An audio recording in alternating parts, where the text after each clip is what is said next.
Hey everyone, welcome to today's webinar. We'll be getting started here in about another 2 minutes. We're going to give everyone just a few more minutes to get logged in, get all the stragglers in, and we'll get started. Really excited about what we have for you today.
All right, everyone, we're going to go ahead and get started today.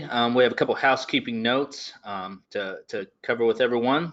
We're really excited to host this webinar today with Brady Josephson from NextAfter. Those housekeeping notes to know about is you can expect after the webinar that we are going to share the video of the webinar and the actual slides with you. So feel free to take notes, or if you you don't need to necessarily worry about what that keystroke is to capture screenshots. We'll send all the resources to you afterwards. Today, we're super excited to have Brady with us today. Brady is on the NextAfter team, and he, to give you a little bit about Brady's background, he's really a charity nerd, entrepreneur, digital marketer, professor, and writer. He's the Vice President of Innovation and Optimization at NextAfter. NextAfter is a fundraising research lab and consultancy on a mission to unleash the most generous generation in the history of the world.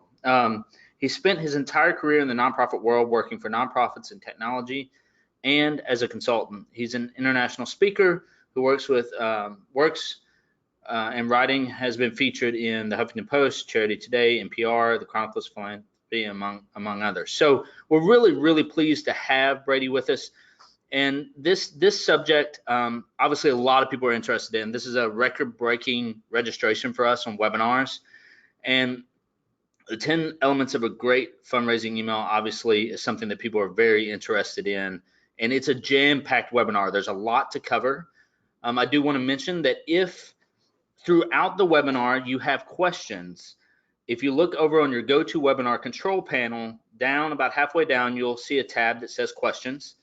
Please go ahead throughout the webinar and put in those questions. We will be monitoring them as we go through the webinar. And if we won't be able to answer them all, but we will pick some of the ones that are the most common themes, and we'll get Brady's take on it at the end of the webinar. So to go ahead and get started, if you've joined some of our webinars in the past, you're aware that we like to ask a poll question to get things kicked off. And the reason we ask this poll question is so that we can get a gauge about our audience that's attending. But in addition, we can you can see kind of where you stack up with the rest of the audience. So we'll go ahead and launch this poll. You should see it pop up on your screen. Question is, how important is email marketing to the overall success of your company? Go ahead and select an answer there. It's, we've got very important, your email ninjas, right? The average, you consistently send emails to try to raise funds. It's unimportant, you send emails every now and then, or it's very unimportant, or you just haven't had a chance to really get into it and you need some help, right? So I'm going to give this poll just a few more seconds here. So it looks like about 75% of you have voted, so we're going to go ahead and shut it off, and I'll show the results here. And so here's the results. So it looks like on average that or the most consistent is that you consistently raise funds, but it seems like there might be some room for improvement. So I'm going to hand it off to Brady. Brady, what do you think about what you're seeing there? Well, first off, thanks for having me. I didn't know it was record breaking, so now I'm nervous. But we actually asked this question. We partnered with a company called Litmus, which is like a email optimization tool. And we asked this question as part of a nonprofit version of their survey. And here's what they found, or we found, was that 79% of organizations said email marketing was important, but 58% said they were under-resourced. So I think in general, people in that survey thought maybe email was a little bit more important than maybe y'all did. But regardless, the goal of today is hopefully you'll understand the value of email, and it's really, really important. And we'll also get you some tools and resources so that hopefully you won't be under-resourced. So that's what we're going to talk about today in the time that we have. All right, so I'm just going to dive into it. As Bradley said, we got a lot to cover. And so the first thing, I just want to lay this groundwork of why is email so important anyways. So just some for-profit stats or a for-profit stat. The Direct Marketing Association found that email marketing yields an average return of 4,300% return on investment in businesses in the United States. It's critical for online advertising and companies. But then also in the nonprofit side, Dunham & Company found that the percentage of donors motivated to give online by email has gone up 40% since 2015. So there might be a perception that kind of like email's on the decline, you know, it's all about social media. That doesn't seem to be the case. And kind of those are just insights from other people. What's always most important is to look at your own data. So when we go into our own client data or our research partners and clients, and we look at their data, we see stuff like this. So in these charts, we're charting traffic or where people are coming from or visiting the website by source, and revenue or where people are donating from, what's the source. And here's what we find. For this association, you can see that email is high revenue and about middle ground in traffic, but high revenue and decent traffic. We look at a faith-based organization, really high revenue and kind of low-ish traffic. Look at a, oh boy, PowerPoint crashed. That happened in the warm-up. I'm sorry. Hopefully this doesn't happen again. I'll get it fired up again. Sorry about that, Bradley. No worries. When we look, if you want to keep going over some of the notes, I think that would be great. There we go. We'll jump ahead. So anyways, when we look at other types of organizations like faith-based organizations, education organizations, high traffic, high revenue, advocacy organizations, high traffic, high revenue. The one thing that we find when we look at that is the size and quality of your email list is the most important factor that will influence your ability to raise money online. It's not how much website traffic you get necessarily. It's not how many people like you on Facebook. We found that the size and quality of your email list is most important. And it's not just about money online, which is the interesting thing. So when we look at more donor patterns and giving behavior by channel and kind of look at online only, offline who also receive email and multi-channel, one of the key findings here is just by getting emails, offline donors give 90% more, even if they never give online. Just by receiving email communication, they're more valuable to your organization. And this also applies to retention. Just by getting email communication, donor retention increased 29% of offline only donors. So email is hugely important to fundraising, both online and even offline.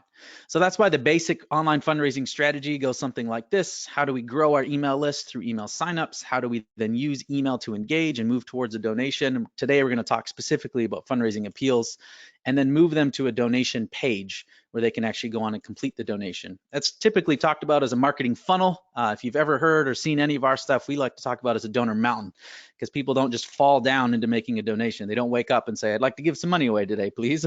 We have to work really hard using our message to communicate value and why someone should do what we're asking them to do all throughout this process, because they're making these little micro decisions at each and every step. And particularly in email that we're talking about today, they have to answer the question, do I want to open this email? Should I read this email? Should I click this email? And then they move on to, say, the donation page, where they can actually go on and complete the donation.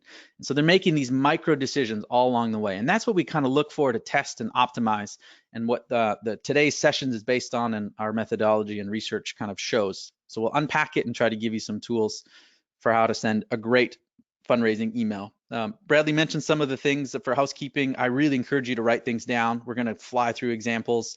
Writing things down helps you remember things and process information, so I highly recommend it. All the examples are going to be, most of the examples are desktop, but it's just easier to show desktop examples. The majority of people open emails on mobile now, so when we're talking about email, we are talking inherently about mobile. We should need to discuss kind of mobile-based email strategies. Email is mobile.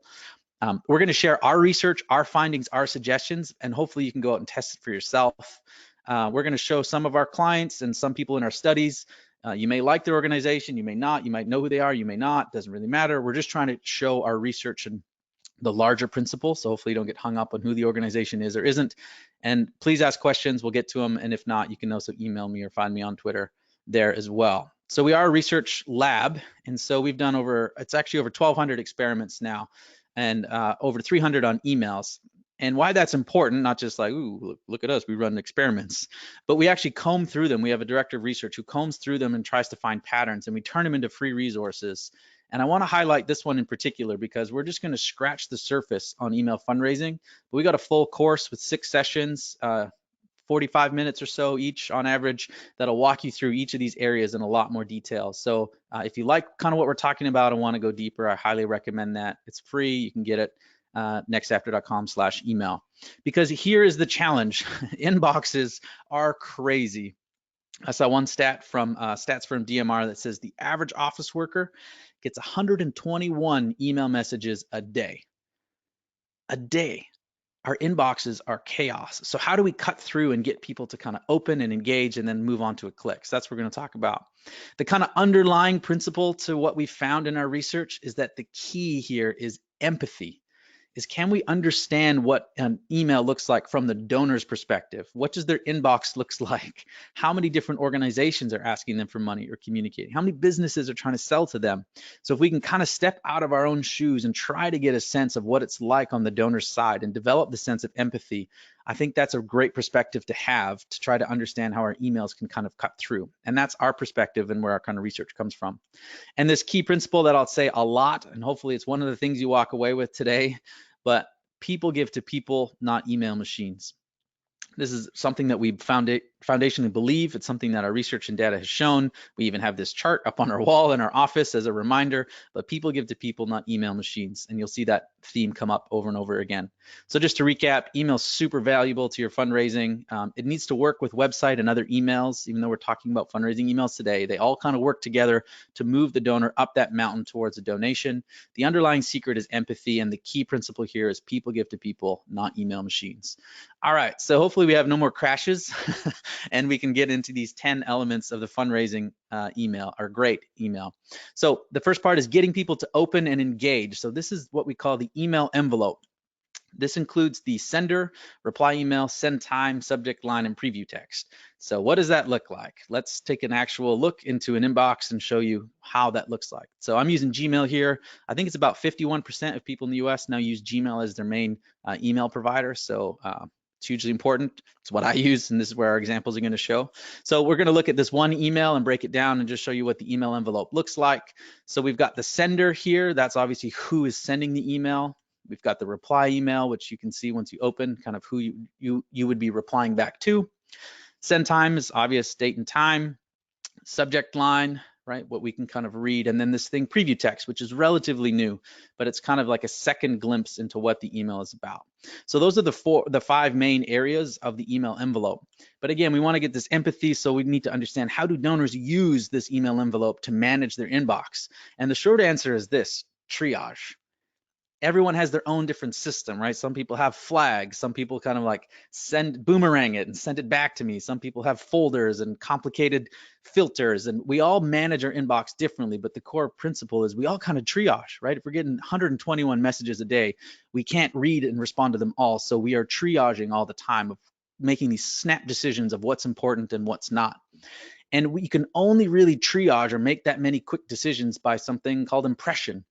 So impression is really how we make those snap decisions, and it comes from the subconscious, which is the really tricky thing for us marketers, because our brain collects something like 11 million bits of information each second, but we can really only process about 16 to 60. So there's huge amounts of data that we're collecting, and we have no real ability to process it with the conscious mind. This is why surveys can be tough, or asking donors why they do the things they do can be kind of tough, and why testing is hugely important, because their subconscious is just cranking out and processing information and making these snap decisions like, should I open or read this email or flag it or save it? And if you ask a donor, they won't be able to actually tell you why. So this is why testing is hugely important. But we use impression to triage our inbox, and we look at these three main things. So this is research from Litmus and a company called Fluent. And this is actually survey data to figure out what do donors think is most important. The first one is sender. You can see 42% of people use the sender, then the subject line, and then the preview text. But those are the three main ones in terms of how we kind of triage our inbox, and where I'm going to spend a little bit more time focusing in. So that's just what that looks like. Those three: sender, subject line, and preview text look like in an inbox. So how can you prevent getting deleted or ignored? I want to use this one experiment. This is a client of ours called CaringBridge. They allow you to set up a personal fundraising site with people who are on a health journey, and they have this Mother's Day campaign. So we're going to use these two emails. We got the original on the left and the treatment on the right. And we're going to kind of break it down looking at the envelope.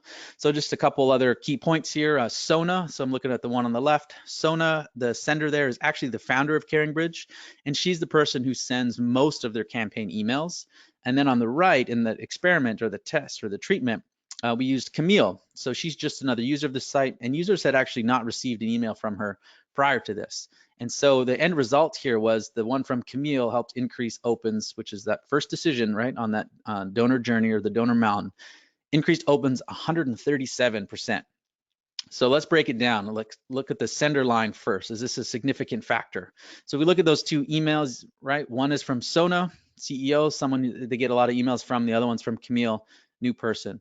So even though the sender has not been recognized, Camille, it evokes the sense of kind of curiosity, perhaps, of like, who is Camille and why is she sending this email?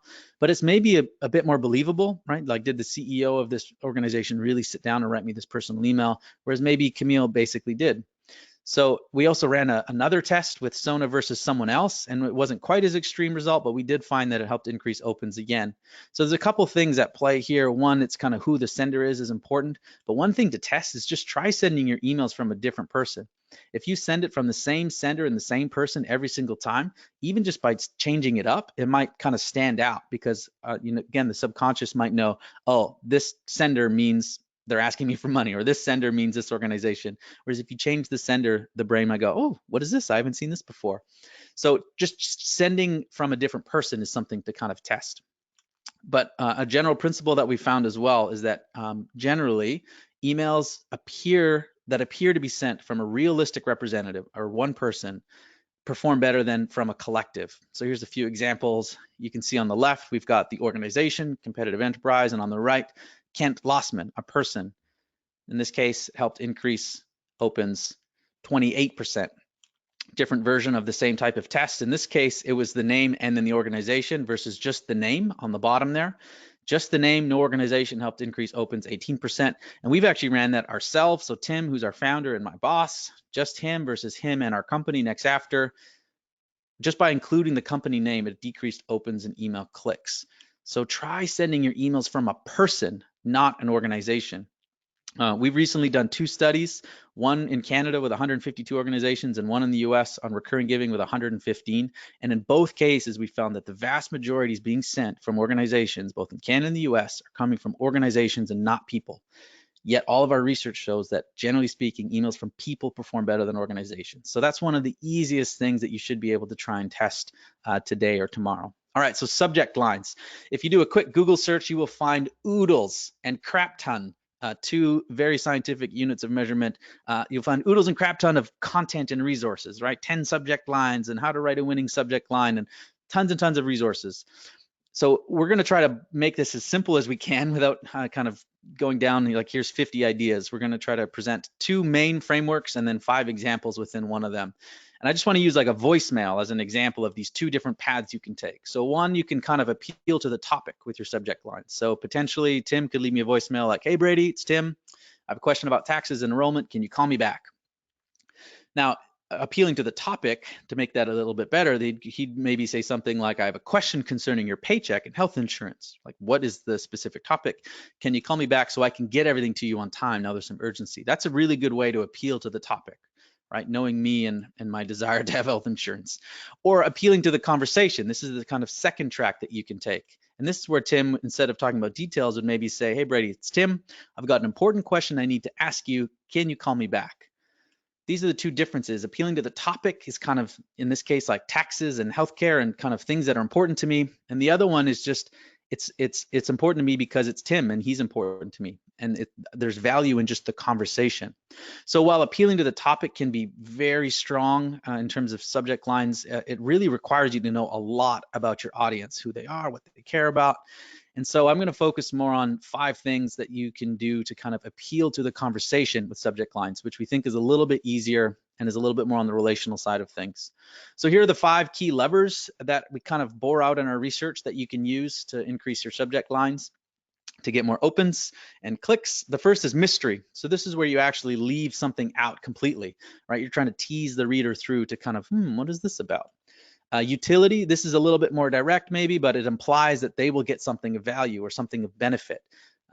You've got something like you, it's just a principle of you, so it's got a made for them or a cue, and actually just can flat out use the word you in the subject line. We all like to be spoken to personally and hear our own name. Recency, so this can reference like a date or an event or a time or something that's kind of in the news, something that kind of connects to what's actually going on in the world. And then authenticity, so it kind of feels natural or authentic or something that a real person would do or say. So with that in mind, let's kind of revisit that first introductory experiment again, where we've got Sona and this time the subject line we'll look at. Moms equal the heart of Caring Bridge. So it's kind of topic based, but it's not super clear. It's not super urgent, right? It's not bad, but it's maybe not great. You don't really know why you should open that. And then in the treatment one, we've got this, you amaze me, Jeff. And so it includes the word you, obviously. It's maybe subject line that you could receive more from a friend or someone like that. And there's an element of mystery, right? Like, why am I, in this case, Jeff, why am I so amazing? I kind of want to find out why this woman thinks that I'm so amazing. And so this subject line that helps contribute to the winning email here operates under mystery, you, and authenticity. So another key point here is you don't have to just choose one necessarily with your subject line. You can have a few of these different levers and try to pull on them to see what works. So we actually created this little guide or heuristic on how you can go about kind of writing a subject line based on this. But basically, you've got utility and mystery, which are really important. And then you've got recency cues, which are still important, but a little bit less, plus you, and then minus something that's inauthentic. Things that are inauthentic immediately, we kind of, in that triage process, we discard them and throw them away. This little guide here also has some keywords. So utility, things like idea, guide, course, book, free gift, things that benefit them. You know, mystery, it's often asking a question or kind of teasing, right? An idea for you or the secret to. You, just use their name, you or your, that one's pretty simple. Again, recency, dates, today, tonight, tomorrow, good evening, this week, last week, Monday, Sunday, holidays, events. And then some examples of maybe being unauthentic, like not knowing them by name or including organization name, something that's maybe a little spammy, act now. And then also like dear friend or dear valued donor. Nothing says we know you and value you like we don't even know your first name. So one way to kind of build your subject line is maybe start out writing like, what's the primary benefit that the person will get from this email, or that we're communicating in this email. Then kind of rewrite it to not completely give it away, to get a little mystery. Try to add some recency cue if you can add in a date or an event to make it a little more relevant. Try to add in some of that you, so their name, you or your, and then finally make sure it doesn't come off as too opportunistic or self-centered. And again, here's just an example of maybe some unauthentic subject line of just saying, don't wait another minute, kind of decreasing email opens. You want to come across relationally. You don't want to be the ShamWow guy, right? So that's a little bit on subject line. And then the last one here, or the other key variable in the email envelope in terms of triage, is preview text. So we'll look at this kind of inbox again and just kind of zoom in on a couple examples. So preview text are these ones. So we help us care for children. This one, can't view this email. This one's kind of bring cutting edge, so a little short sentence and then gets into the email.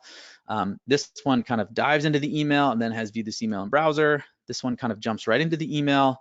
And then this one, same thing, little sentence and then email not displaying correctly. That's what preview text is and kind of how it looks like, in this case, a Gmail inbox. So let's revisit that introductory experiment again to see how it looks. And in this case, we'll look at this preview text. So this one from Sona again, it goes, Dear Jeff, mother is another name for love. That's the saying on a cross-stitch gift I gave my mom, many, ... And so if the goal of the email, right, is to people want to be communicated with, not marketed to, and the personal connection, I don't know if this is a great way to start an email or the preview text. Dear Jeff is fine, but then mother is another name of love. It kind of comes across preachy, right, or kind of a message. Whereas in the treatment one, it says, Jeff, my name again, that's good. I'm Camille. And you, Jeff, you're seriously amazing. So using my name twice, you're twice, all in the preview text. Actually, you or your 3 times in the preview text. It also addresses why Camille would maybe be sending me this email, right? Because it was a new sender. So that preview text starts kind of showing a little bit of why I'm getting this email and kind of what's about in a personal way. Which again, all those things helped add up to the kind of 137% increase in opens. And here's a test that actually we ran for an email. On the left, we just had the start of the email, which hopefully was kind of personal. And on the right, we said, well, what is this email about? Let's give people some quick bullet points of kind of what they can expect. And in this case, we saw a decrease in open rate, 8.8%. And it's something that we find actually quite a bit, because it's the preview text. It kind of tips your hand to what your email is about, but also what your intent is. So if we look back to this screenshot of the 5 different emails, did you see that 3 of these have this can't view this email in your browser, or view it in your browser? When people are viewing by impression and triaging, this is a dead giveaway that they are being sent an email from a marketing machine, probably with the goal to do something or buy something that they maybe don't want to do. So one of the easiest things that, again, you can try or test is try using preview text like the start of your email without that can't see it in your browser junk, or an extension of a personal subject line. So you can kind of use preview text and subject line almost as one to kind of expand that personal preview text or that message of the subject line. You get a little bit more space. Or just if you're writing a good personal email, we'll talk more about in the copy section, then you can just start with that. Cut out the marketing junk so that it looks and feels more like an email that you get from a friend. I don't get many emails from a friend that says, can't read this email in your browser. And that, again, that's what we're trying to get to. So the other 2 that are maybe a little bit less important when it comes to triage, but the reply email, just a note, don't use a do not reply email. Right? If we really want to engage with donors, having something that says do not reply, like we do not want to hear from you, isn't great. So here's an example of a not great reply email. So if you have to, something like info at or whatever, but it would be even better if you have a personal email. So Jeff at or something like that. If you need to, you can create, like if you're my normal email is Brady at NextAfter, you could create like a Brady J at NextAfter that you send emails from, so that, you know, all those automatic replies and things go to a different email. But the more personal and human things sound and feel, the better, particularly if you're going to get a reply from someone who maybe has a question about their donation. You don't really want it to be do not reply. And then send time. This is a question we get asked all the time. What's the best time to send an email? And to be honest, like we just haven't found any secret sauce. Some emails work better on certain days and some don't. I have researched this a lot and I've never found a pattern. The one thing that might be worth looking into is weekends. It maybe seems counterintuitive, but when we look at kind of year-end fundraising, we put together a study on year-end fundraising or emails in the month of December, and we found that email volume on weekends was significantly lower than the rest of the week. And there are some experiments that we've ran and other people have where emails on Saturdays and Sundays actually perform quite well. The downside is a lot of people don't check their work email. So that's a little bit of a trick, but you can cut through the clutter, which is actually the name of the ebook, because fewer people are sending emails. So that's one thing. But ultimately, in the grand scheme of things, those other issues, subject line, preview text, and sender, are more important than the actual send time. That's kind of what we found and believe. So how can you prevent getting deleted or ignored? Don't be the t-shirt cannon that's just blasting emails out, you know, smoking people in the face with a t-shirt. It's about this relationship, person-to-person connection, email, all the way through, subject line, preview text. and sender. It needs to feel like this. The common thread amongst these winning emails and envelopes that we see is people perceive that they will be communicated with, not marketed to. All right, so the email envelope summary, people triage their inbox based on impression and impulses, mostly with sender, subject line, and preview text. The best way to stand out is to be perceived as personal, valuable, and meaningful. Some things you can try. Send emails from a person, not an organization. Appeal to that conversation and leverage those things like mystery, utility, you, recency, and authenticity. And being consistently human in the preview text and even your reply email to let them know it's personal. And for them, the goal is to communicate with people, not market to them. And remember, people give to people, not email machines. All right. That is the email envelope. Those are the first 5 elements. So the email body. So we're talking about fundraising emails. We talked about the fundraising envelope already. Thought we were going to crash again, glad we didn't. Now we're moving on to the body. So these are things like design and format, salutation, copy, call to action, tone, and voice. So let's pull up our email example again. This is what that email looked like. And if we kind of zoom in, so design and format, this is kind of the overall layout and vibe of the email. The salutation is how you start that email. The body copy is obviously the copy that you have in the body that kind of leads to the call to action. This is what you ask people to do and how, often with a button, but maybe you shouldn't use buttons. We'll get into that. And then tone and voice. It's also kind of the overall vibe of the email. It does touch on design, and all these things kind of work together. So we separated them out as talking points, but design, copy, tone, these things all kind of work together. All right, so how can you get more engagement donations once people open your email, right? They're going up that donor mountain again. So we're gonna look at 2 different experiments this time. The first one again is with CaringBridge. And on the left here, the control, you'll see a pretty standard email. Back when I had my own agency, this is kind of the standard email that we would create for people actually. Kind of modified hero image, copy, button, sign off from a person, and a PS. And then on the right, we actually said, well, if it's really about relationship and people want to be communicated with, not marketed to, what if we stripped out some of those elements that come across more like marketing? So we just really stripped it down, little logo, just a button there, and otherwise we kept everything the same. We saw a big increase in clicks and an even bigger increase in donations by removing some of those design elements.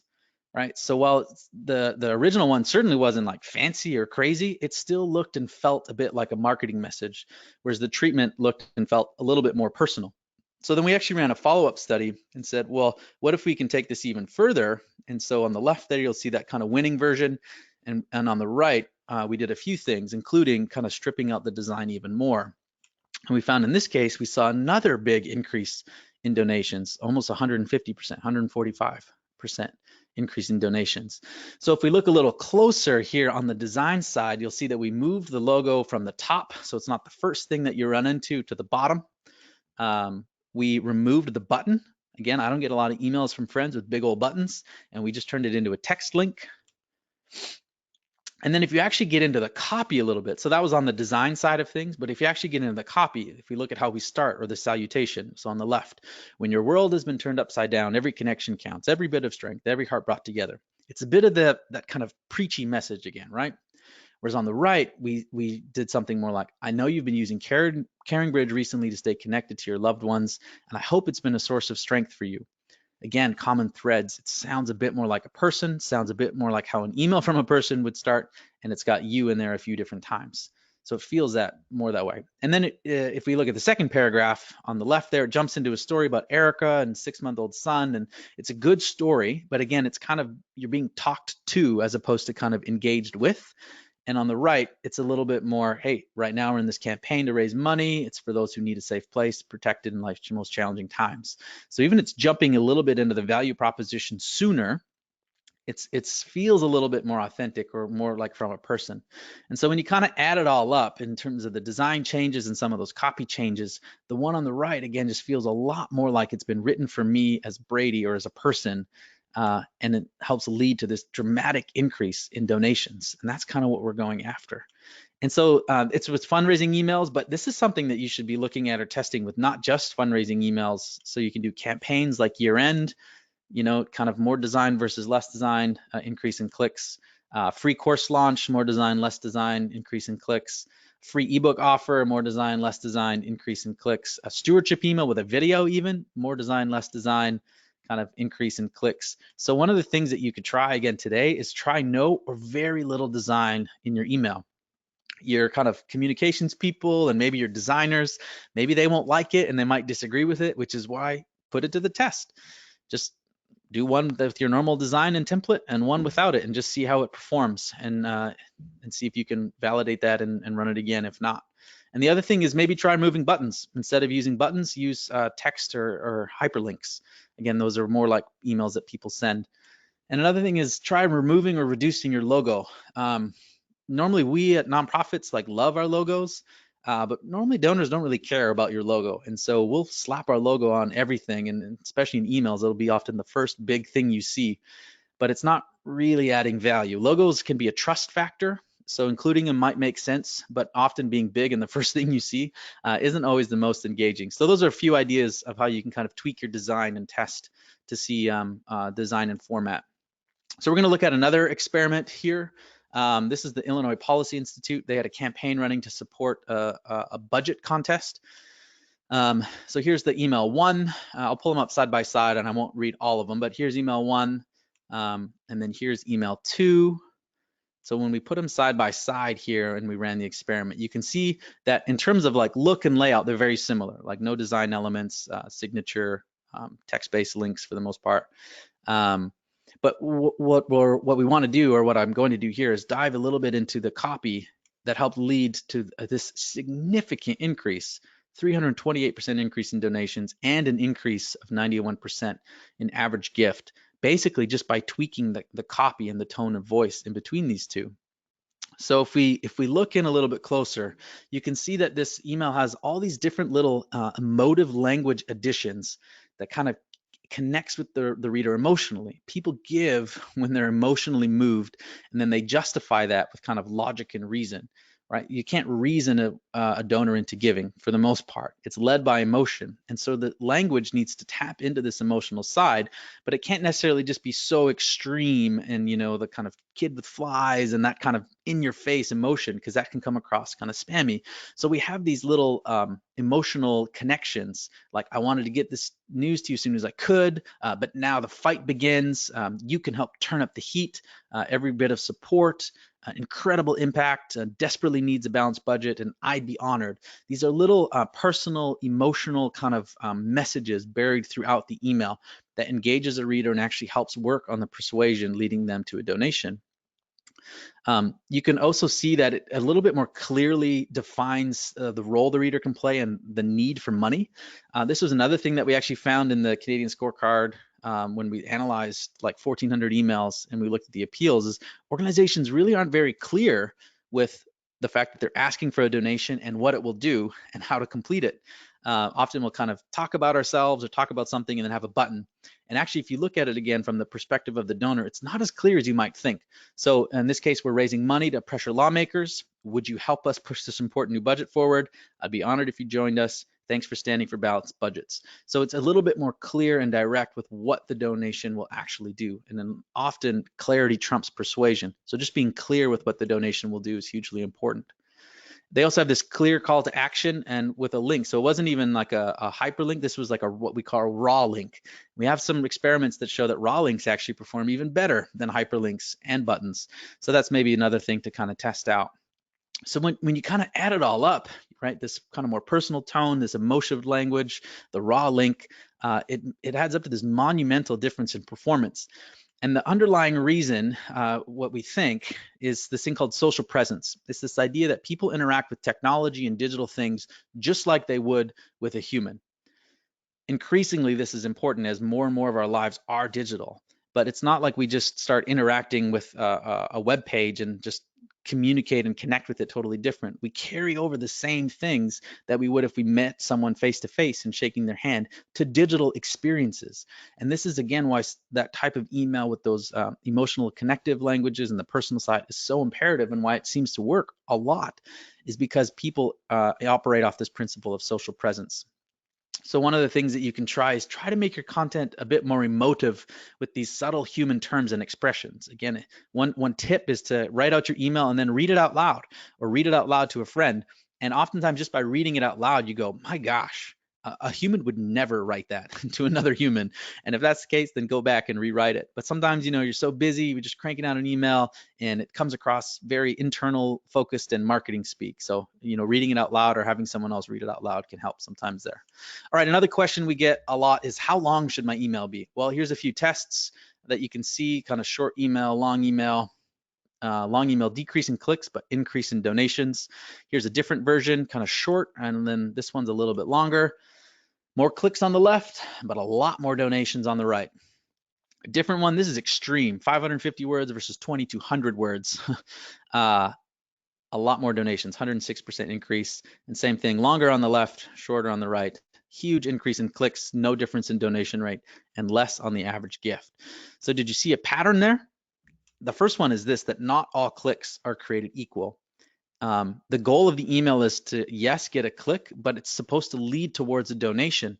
So in this case, we see that an email with a video helped increase clicks 71%, but decreased donations, that's the key, decreased donations 81%. We find this a lot with video. People like to click and watch videos, but when it comes to actually conversion and action, videos can often depress conversion rate. And so we find the same thing with longer versus shorter. Shorter, you might get more clicks, but it often leads to more donation or less donations. So it's not necessarily that longer is better or winning. That's not really the right question. The right question should be, how much copy do we need to influence the reader's decision? Or put another way, how do we best answer this question? This is the value proposition question that all asks should answer. If I'm your ideal supporter, why should I donate to you rather than just continue my day, right? This is what people are evaluating kind of subconsciously throughout this donor mountain journey. That's the message. And so what's true in all of these cases of these longer emails is that it takes more copy. So I'm going backwards there. It takes more copy, generally speaking, to communicate value so people understand why they should make a donation. If you want to get clicks, just have a super short email and a video and some snappy headline and a teaser, and people will click, but they won't donate because they don't understand what their donation will do or the value. So when it comes to content, you have to have enough copy to clearly express your value proposition. Can you do it in 100 words? Maybe. 1,000 words? Maybe. 5,000 words? Maybe. It's not necessarily about the length. It's about how much do you need to communicate value to donors. Do you have enough question to answer that? Why do I want to participate? Like, why should I, as Brady or email recipient, participate? And do you have enough copy to answer, why would I believe this would make an impact? So that's just on copy length. It's one of the other easy things that you can test, is kind of more versus less. And then salutation, that's the other key thing that we want to touch on here for design. How to begin an email. Part of it just starts with calling people by their name. So in this case, saying Jeff, increased clicks 270%. So a lot of times it's on the data capture side that we don't capture emails, but it's hugely, or we don't capture first name, sorry, but it's hugely important in terms of communicating to people on a personal level, but also just getting people to engage with our emails, calling them by their name. So some summary here, your email needs to communicate clearly why someone should give to you as opposed to someone else, or just continue on with their day. You can do your best to sound more human in that tone and voice and eliminate those distractions in your design. And you got to take as long as you need to take to make your case. And some things to try: remove your logo, reduce its prominence, write a longer email, and remove all or most of your design elements, buttons and things like that. And remember, people give to people, not email machines. So before we go into some questions, I just want to touch on the importance here of the donation page, because your fundraising email works in conjunction with your donation page. So I'm going to look at one example here. Again, right, email, sign up to email delivery, points to the donation page. These things are all working together. You still need to answer this question: if I'm your ideal supporter, why should I donate to you rather than continue my day? So here's one example, experiments from Heritage Foundation. Here's the email that they sent out. You can see it's that kind of stripped down version email, and pointed you to this donation page. That you can complete your donation. And actually in the email, they talk a lot about their blog, the Daily Signal. And again, whether you agree with the Heritage Foundation Daily Signal, it's not the point. This is about email and donation pages. So Daily Signal, Daily Signal, Daily Signal, all over the place. And then they point you to a donation page, nothing really about the Daily Signal. So all we did here was say, well, what if we just actually continued the message? So we changed the design a bit to be more about the daily signal. In our copy, we talked a bit more about the daily signal, and we talked about the daily signal in the copy itself. So just continue. Here's what we're talking about in email and asking you for, and we're still asking you for that same thing. 272% increase in donations, 40% increase in average gift. And when you add those up, a 420% increase in revenue. Email to donation page, it's about context and continuity. When we run campaigns, people are coming from ads or letters or emails or your site, and then we point them to just this general generic donation page, and it causes people to have this whiplash effect, like, oh, I was interested in giving this, and I don't see anything about that at all.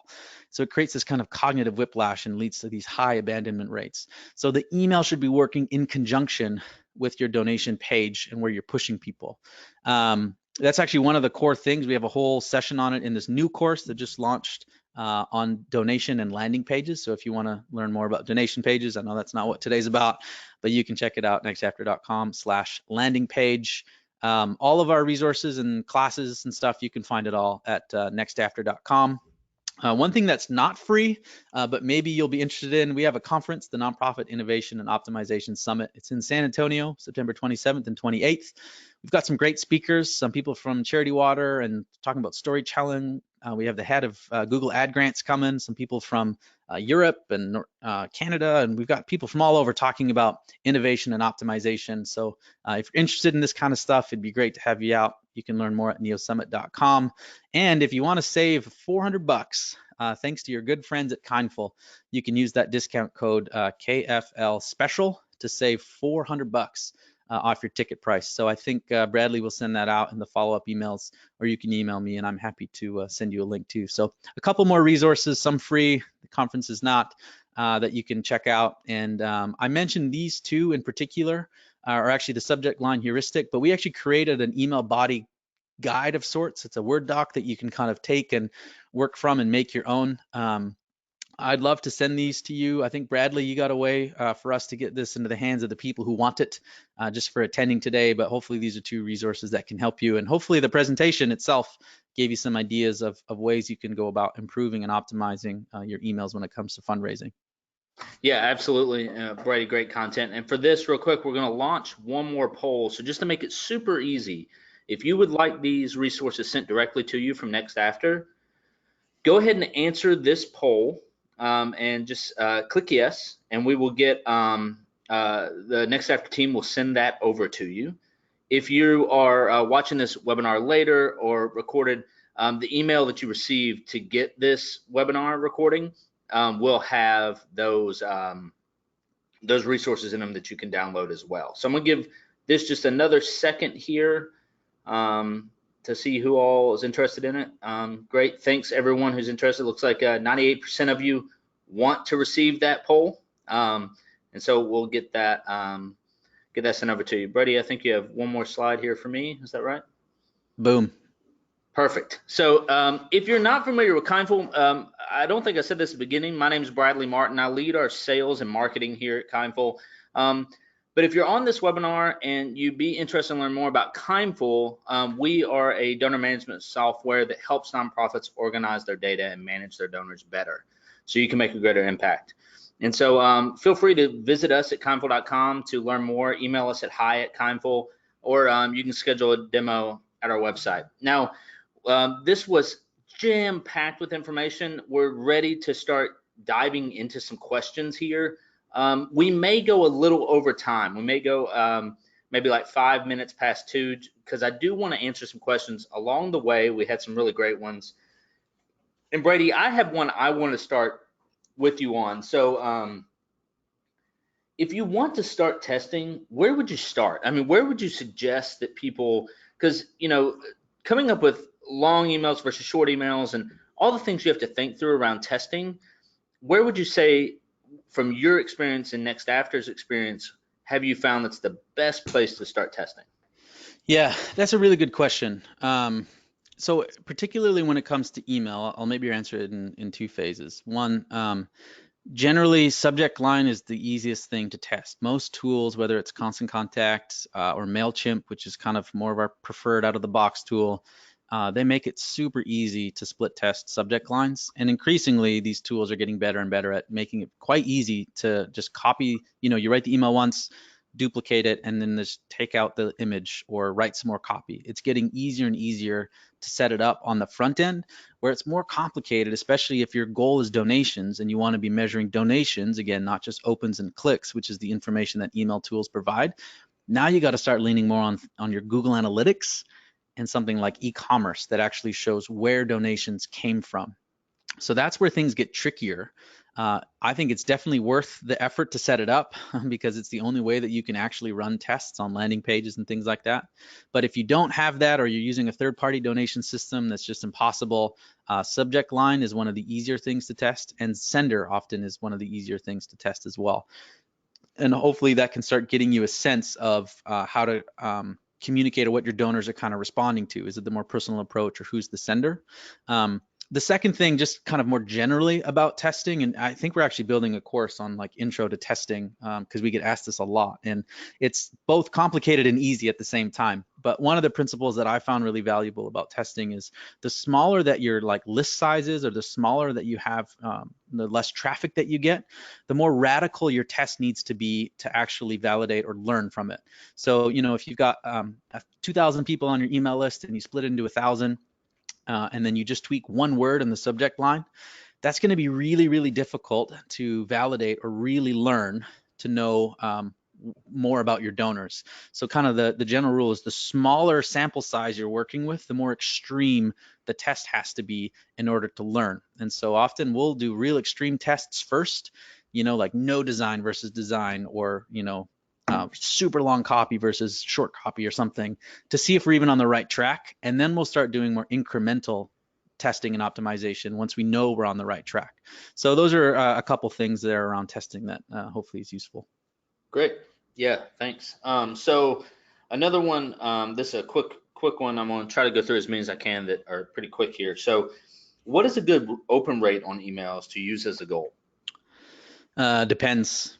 Super depends. M&R Benchmarks is a decent place to check out. They've got some benchmarks on open rates from fundraising, advocacy, and newsletter emails, I believe. But the short answer is it really depends. Typically, the smaller your list, the better the open rate you get, and the larger your list gets, the smaller your open rate is. So that's kind of tricky. Yeah, so that's the short answer, is it depends, and you can check out M&R Benchmarks to try and learn more. Great. We had a really interesting question, and I think it kind of speaks to that sometimes what you think will work will surprise you, right? We do a lot of split testing here at Kindful as well, but someone had mentioned, Jennifer had mentioned, plain devil's advocate. I read "You amaze me, Jeff," that subject line that you kind of kept hitting on, and I immediately get the red flag trigger screaming sales, sales, sales. That makes me delete. It may have my name, but it does not feel personal. So how would you respond to kind of that thought process around things where sometimes, your intuition, it may be right or wrong? Yeah, it's a good point, because I think you're right. I think "You amaze me, Jeff" can come across a little, spammy or marketing or something like that. And so maybe two things. One, this is why you test. The only way to know what actually comes across as spammy or something like that to someone is to actually run a test. You can sit in your boardroom all day long and talk about it, or you can even, read your email out loud, but really, like, you are not your donor, and you will never be your donor. And so to get that third party or external validation is the only way to know. And so if you don't know, test it. That's the nice thing about testing, is like, I don't know, you don't know, well, let's just run a test. And the second thing is testing begets more testing. So in that scenario, what should happen, and what happens with us, is we go, okay, so "You amaze me, Jeff," that subject line was one of a few variables that we changed to get more opens. Well, what if maybe that was too salesy? Could we improve that a little bit to go like, something that's maybe not as salesy, is like, "Jeff, do you know how you amaze me?" Or something that's a little bit less invasive or something like that. But testing should beget more testing. And again, we're just trying to find these little insights along the way. But the biggest thing is to actually test it, because you're right, your intuition isn't always right, and you won't always get it right on the first shot. Yeah. So great. And we have here's another question. I've actually kind of seen this one throughout, where some people have said, they either only send a portion of their emails to actually do an appeal, or that the way their donation process is set up is that they don't really send emails to do fundraising. But we've had a couple people ask a question similar to, on a broader scale, do you think that these rules apply if your organization sends out newsletters with information and not as much an emphasis on fundraising? And Brady, if you're okay, I'd like to jump in here, because I think one of the things that stands out to me is, I think ultimately you still need to understand what the goal of the email is, right? Like, you really need to, even if the goal isn't to necessarily have someone call to action and donate, maybe the goal is to send someone to a blog article or something like that. Would you agree with that? That really the goal is to understand what the goal is? Yeah, 100%. I would say that the general principle of communicating value 100% applies, whether you have a designed newsletter or a personal appeal. Like, communicating value is of utmost importance. Those things like design and salutation, those are all components of communicating value, and kind of more operate on maybe on the subconscious.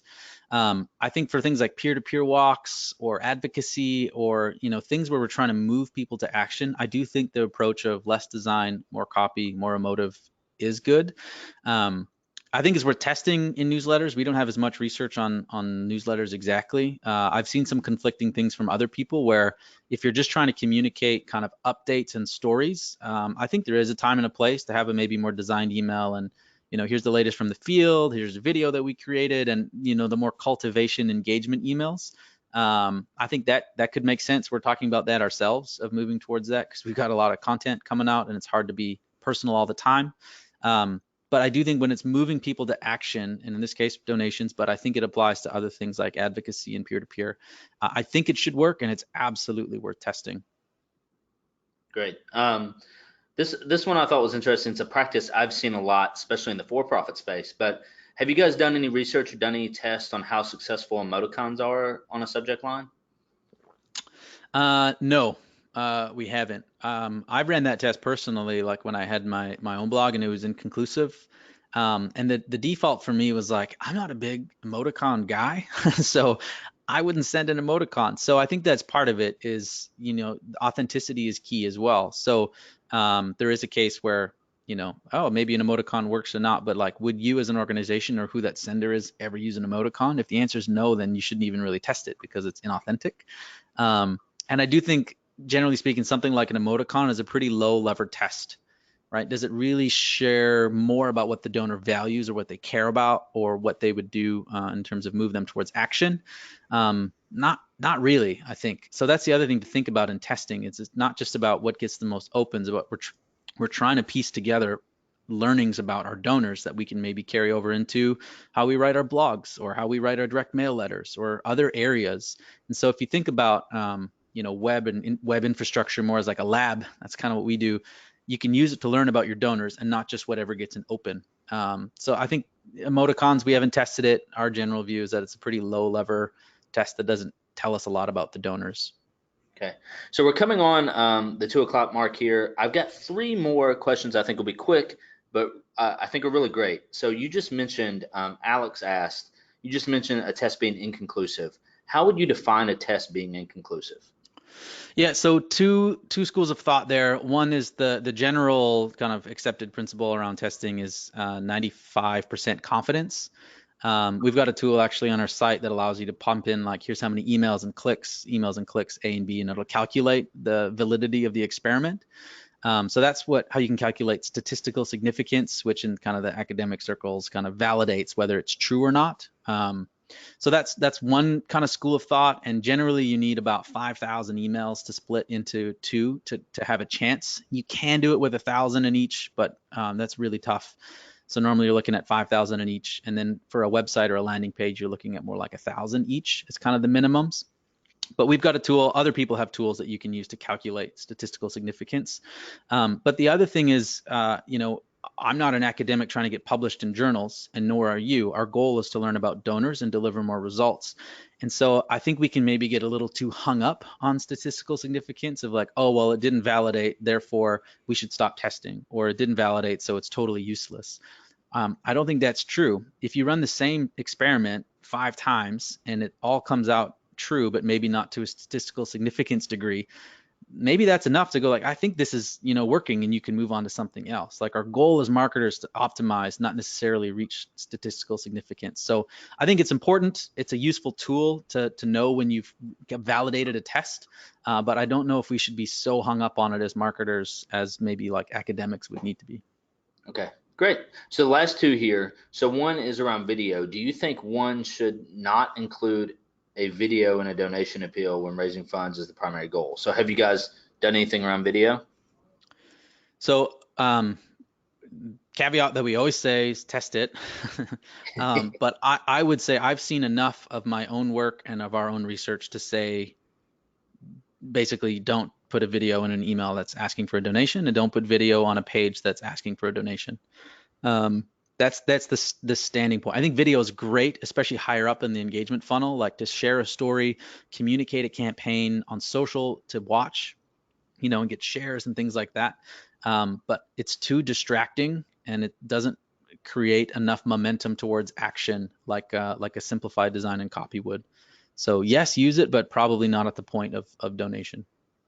So I know this is the last one for today. So have you done any testing on list segmentation as opposed to mass email for message personalization? I know all the email tools out there, like MailChimp, Constant Contact, Emma, all those guys, they all talk about how important segmentation is. Have you guys seen that as well?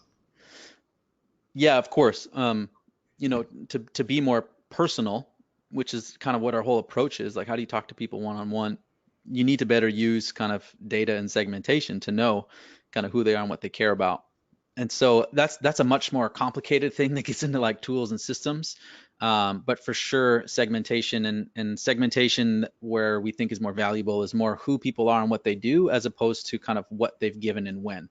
Right? The typical model of segmentation is kind of recency, frequency, and monetary amount. When's the last time they gave? How frequently do they give? And how much did they give? And that's not that it's a bad thing necessarily, but those are kind of actions, and it doesn't tell you too much about who the donor is and what they care about. So what's really neat is, like, we use HubSpot for us, and we use HubSpot a lot with clients. We're one of the biggest nonprofit users of HubSpot.